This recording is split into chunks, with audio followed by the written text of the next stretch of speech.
Баршаңызға ассалаумағалейкум. Біле білсеңіздер, бүгін 5 наурыз, Әлихан Бөкейханов атамыздың туған күні.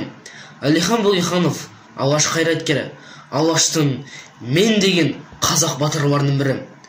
Әлихан Бөкейханов қазақ еліне сіңірген еңбегі зор.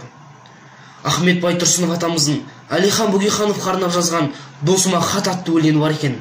Сол өлеңді оқып беруге рұқсат етіңіздер.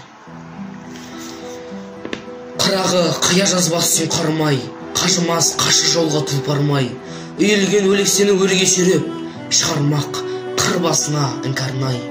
Жарқырап, жақсылықтың танатпай тұр, төнерген төбемізден бұлтарылмай. Көгетті, көнтерілі көніп қалған, сықса да шыдай беру, жұрт жарылмай. Кім біліп, еренбегін сезіп жатыр, кім шыдап жолда сыққа төзіп жатыр. Сасық ми, салқын жүрек санасыздар, алансыз ақмалтасын безіп жатыр. Сынайтын жақсы менен жаманды өлшеп, құлдықтың қолдарында кезіп жатыр. Кешегі кеншілікте кезік керек қылған, бостандық болмаған соң безіп жатыр. Айтқанмен таусылар ма оны мұны, талайдың таңдамалы түпкі сырым. Жанасқан шын көңілмен жақындық аз, көбінің іші салқын, сыртақ жылы. Ақша үшін абыройын арын сатып, азған жұрт адамшылық қылмайсынам. Жан үшін, жақын үшін қайғырар ма?